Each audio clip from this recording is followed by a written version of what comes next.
নমস্কার, কেমন আছেন গো বন্ধুরা? আশা করছি ভালো আছেন, সুস্থ আছেন। আমিও ভালো আছি। আপনাদের সুস্থতা কামনা করে আমি স্বপ্ন বসু নিয়ে চলে এসেছি আজকের একটা ছোট্ট ভিডিও। তো আপনাদের সকলকে জানাই অনেক, অনেক শুভ বিজয়ের শুভেচ্ছা এবং দেশ-বিদেশ যে যেখান থেকে দেখছেন অনেক, অনেক শুভকামনা এবং ভালোবাসা। তো সকালবেলায় শুরু করে দিয়েছি ঝাঁটপালাটা দেওয়া। যদিও ওদিকে রান্নাটা চাপিয়ে দিয়ে এসেছি। ওই যে বলি না, একটা কাজ করতে, করতে আরেকটা কাজ করার অভ্যাস আমার, নাহলে শেষ করে উঠতে পারব না। আপনারা আগে অনেকেই জানেন আমার শারীরিক প্রতিবন্ধকতা নিয়ে আমি সকল কাজগুলোকে সমানভাবে গুছিয়ে করার চেষ্টা করি। ঘরবাড়ি যেমনই তাই হোক না কেন, পরিষ্কার পরিচ্ছন্নতার মধ্য দিয়েই প্রকাশ পায় যে আমরা গৃহবধূ। কী বলুন বন্ধুরা? ঘরে যেখানে যাই থাকুক না কেন, যেমনই জিনিসপত্র থাকুক না কেন, আমার জিনিস আমার। সেটাকে পরিষ্কার পরিচ্ছন্ন করা, ঘরবাড়ি যেমনই হোক। মাটিরও ঘর ছিল একদিন, আর অ্যাজবেস্টারেরও ঘর ছিল, টালিরও ছিল, আবার কোটা ঘরও ছিল। সব কিছু নিয়েই বড় হয়েছি আর সব কিছু নিয়েই মানুষ হয়েছি। আজও এখন হয়তো ছাদ কোটা ছাদের নিচে বাস করি আমি, কিন্তু আজ আর মাটি বা খড়ের ঘর বা টালির চাল বা অ্যাজবেস্টার কোনো কিছুই হয়তো আজ তার সঙ্গে অ্যাটাচমেন্ট নেই, কিন্তু সেসবের প্রতি ভালোবাসাটা আমার থেকেই গেছে। তাই মাটির ঘরই বলুন আর কি বলুন, কোটা ঘরই বলুন, সব কিছুর সঙ্গেই আমার একটা হৃদ্যতা বোধ আছে। তো তাই ঘরবাড়ি যেমনই হোক না কেন, পরিষ্কার পরিচ্ছন্নতার মধ্যেই প্রকাশ পায় আমাদের যে আমরা সত্যি সত্যিই একটা গৃহবধূ। যাই হোক, ওদিকে ঝাঁটপালা দেওয়া শেষ করে তরকারিপাতি চাপিয়ে দিয়েছি, কারণ বাচ্চাবাবুর অফিস আছে। তো গুটি গুটি পায়ে এবার ফুলগুলোকে তুলে রেখে দিয়েছিলাম এবং এবারে এনাদের ঘরে নিয়ে যাওয়ার সময় হয়ে গেছে। তো চলুন আস্তে আস্তে টুকুর টুকুর টুকুর টুকুর করতে করতে লাল, হলুদ, শিউলি, সাদা সব কিছু মিলিয়ে সুন্দর একটা ফুলের ঝুড়ি যাচ্ছে মায়ের কাছে। কারণ খানিকক্ষণ পরই পুজো করে ওনাদের সেবা করব বলে। এদিকে লাউ ঘন্টটা তারই মধ্যে প্রায় দেখছি হয়ে গেছে। একটু কসুরি মেথি, এমনি আদা রসুনের পেস্ট দিয়ে একেবারে করে ফেললাম আজকে লাউ ঘন্ট। আর করব একটু ডায়ের খোলা ভাজা। আর কাটলি কাটা দিয়ে আলু দিয়ে মাছ দিয়ে ঝোল ছিল, ওটাও দিয়ে দেবো বাচ্চুবাবুকে। তো চলুন বন্ধুরা, বাবুকে পরে করে দেবো খাবার আগে একটা ডিমের পোচ। তো সুন্দর করে এই লাউ ঘন্টটা সুন্দর করে করলে এটা দিয়েই কিন্তু আমাদের ভাতগুলো আনান করবে। আর কিছু খাক আর না খাক, আমার বাবিটা এই লাউয়ের খোলা ভাজাটা অবশ্যই খাবে। ছাঁচি কুমড়োই বলুন আর চাল কুমড়োই বলুন আর লাউয়ের খোসাই বলুন, যে কোনো কুমড়োরই খোসা হলে ও দুটো ভাত সেটা দিয়ে খায়। দাঁতে ব্যথা, কোনো কিছু খাক আর না খাক, এই খোসা ভাজাটাও অবশ্যই খাবে। তবে মিষ্টিটা এখন যেহেতু ছেড়ে দিয়েছি, মিষ্টিটা দেওয়া যাবে না।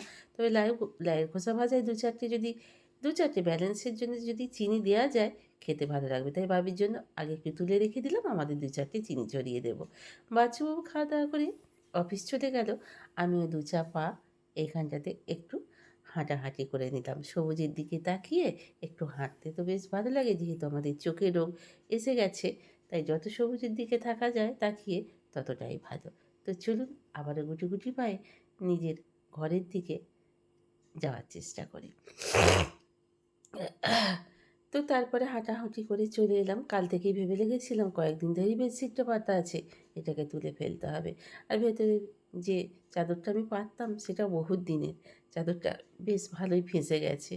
তো চলুন এবার ভালো করে বিছানাপত্রটা, শান্তির জায়গা আমাদের এই বিছানা। তো সারাদিনের ক্লান্তি দূর করার পর যখন বিছানাটায় এসে শুই, সেই বিছানাটা যদি একটু সুন্দরভাবে পাতা থাকে, সুন্দর একটা মিষ্টি চাদর, মিষ্টি কালারের পাতা থাকে, আরও সুন্দর লাগে নিজেকেও। আর ঘরবাড়ির পরিষ্কার পরিচ্ছন্নতার সঙ্গে বিছানার পরিষ্কার পরিচ্ছন্নতার একটা কী বলবো, সামঞ্জস্যতা বোধ আছে। তো সেইটার সঙ্গে ঘরবাড়ি সুন্দর করে পরিষ্কার গুছিয়ে রাখার সঙ্গে সঙ্গে পরিষ্কার পরিচ্ছন্নের সঙ্গে সঙ্গে বিছানাটা আগে পরিষ্কার করা উচিত। ঘরে ঢুকেই মানুষ আগে দেখে বিছানাটা তোলা হয়েছে কেন কি না, আর বিছানাটা ঠিক সুন্দর করে পরিষ্কার করে গোছানো আছে কি না। তো চলুন বন্ধুরা, বালিশের ওয়ার পড়তে সবথেকে বেশি বিরক্ত লাগে, বিশেষ করে পাশ বালিশের। তো বিছানাটা পরিষ্কার করেই চলে এলাম। আগেই ছানাটা করে আমি জলটাকে ঝরিয়ে রেখে দিয়েছিলাম। আমার গিন্নিমা মানে আমার ভাবিটা একদমই কিন্তু ছানা খেতে চান না, বিপাকে পড়ে খাচ্ছে, দাঁতে যেহেতু লাগছে। তো চলুন ৪টে চিনি ছড়িয়ে ওকে এটা টিফিনে দিয়ে দেবো, আর 2টো বেনানা মানে 2টো কলা দিয়ে দেবো। এটা দিয়েই দুপুরের ওর খাবার হয়ে যাবে। কিছু যেহেতু শক্ত খাবার খেতে পারছে না। এদিকে আমি চাপিয়ে দিয়েছি একটা ডিমের পোচ, ওকে ভাত দিয়ে দেবো। একটু নুন ছড়িয়ে দিলাম। আর কি বলুন তো বন্ধুরা, দিয়ে দেব একটুখানি চাট মশলা, তাতেও খেতে পারবে। এই রকমই অল্প করে ভেজে নেব। খাওয়া দাওয়া শেষ করার সঙ্গে সঙ্গেই তুমুল বেগে বৃষ্টি শুরু হয়ে গেল। কি সুন্দর দেখুন! যতক্ষণ বৃষ্টি হচ্ছে এই দুপুর টাইমটা বেশ ঠান্ডা ঠান্ডা, গাটা শিরশির শিরশির করবে। ফ্যান চললে মনে হবে কিছু একটা গায়ে টেনে দিই। আর যেই না বৃষ্টি হওয়া 2-4 দিন বন্ধ হয়ে যাচ্ছে, কি বিচ্ছিরি একটা ভ্যাপসানি গরম, যদিও শরৎকালে এরমই হয়। কি বলুন বন্ধুরা? বৃষ্টি দেখতে কার না ভালো লাগে? আমাদের ছোট বড় সকলেই আমরা তাকিয়ে থাকি ওই বৃষ্টি পড়ার রুমঝুম শব্দের দিকে। তারপরে হঠাৎ করে ঘরে ঠকঠক আওয়াজে খুলে দেখলাম আমার বাবিটা হঠাৎ করে বিকেলবেলায় বাড়িতে এলো। যাই হোক, ও বাড়ি চলে যাওয়ার পর সন্ধে-টন্ধে দিয়ে নিজের জন্য বানিয়ে নিচ্ছি একটু পাস্তা। তো চলুন, একটু জিরে ফোড়ন দিয়েছি, একটু কাঁচা লঙ্কা ছিঁড়ে দিয়েছি, একটু পেঁয়াজ দিয়ে অল্প করে, কোনো মশলাই সেইভাবে দেবো না। একটু জিরে গুঁড়ো দিয়ে দিয়েছি আর দিয়ে দেবো একটু চাট মশলা। তো চলুন বন্ধুরা, আজকের মতো এই পর্যন্তই, ছোট্ট একটা ভিডিও। কারণ শরীরটা একদমই ভালো লাগছে না। আর বাদবাকি রাত্রে ডিনারে কী হবে আমি বলতেও পারছি না। তাই আজ এই পর্যন্তই থাক। আপনারা সকলে অনেক অনেক ভালো থাকুন, সুস্থ থাকুন। দেশ বিদেশ যে যেখান থেকে দেখছেন, অনেক অনুরোধ রইল ভিডিওটা স্কিপ না করে দেখার জন্য। আর আপনাদের সকলকে আবারও জানাই শুভ বিজয়ের শুভেচ্ছা।